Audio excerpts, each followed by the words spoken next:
Assalamualaikum. Waalaikumsalam. Al-Quran nam jeko matalah di name ya. Ya. Jadi karena di name tapi mata kita mau ibadah ada. Oh, betul ile. Ile ke pengango kok?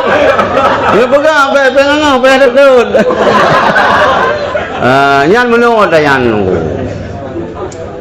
Pengango yan kan hana la ilm cerita, kok? Makna pengangohnya mungkin di Timur Tengah ini karena rumah asal kama katanya. Sebenarnya asal kama yang si pumari pu tempat kan kewajiban urin yang kewajiban gedanya. Tapi bak gedang Aceh yang kaji ada. Yang kesepakatan bersama adalah yang kata duku Cina model pengangoh memang yang bak gedang oh payah satu le lah. Kalau kata duku Cina ada tinan pengangoh. Berarti mihai baik.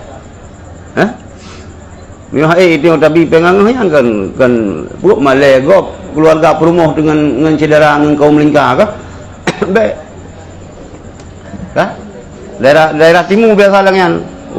Sumatera Utara lagi kan. Kah? Mam bagi tanya na sebahagian daerah bagi tanya. Kasalah sih. Kelagi geyu orang agama tapi hanya kedasa sih. Di rumah kurinang. Sehingga anak orang agama yang bawa kamu kawin juga naik kan. Pokok kena kamu kawin gebi rumah. Yang berharap beri rumah, hai bening ah saboh keron.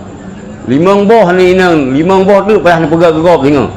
Memang sengsara membawa nikmat, okey, tapi kenikmatan berujung kepada kesengsaraan ni peluang ju.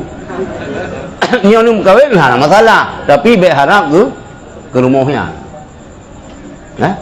Hana salah si tandanya di urang tuha kejuk yang rumah yang kana inang kadang si Italia anu ku. Oh Italia kana rumah roy. Hana salah hadatnya. Cuma itu yang berhati-hati.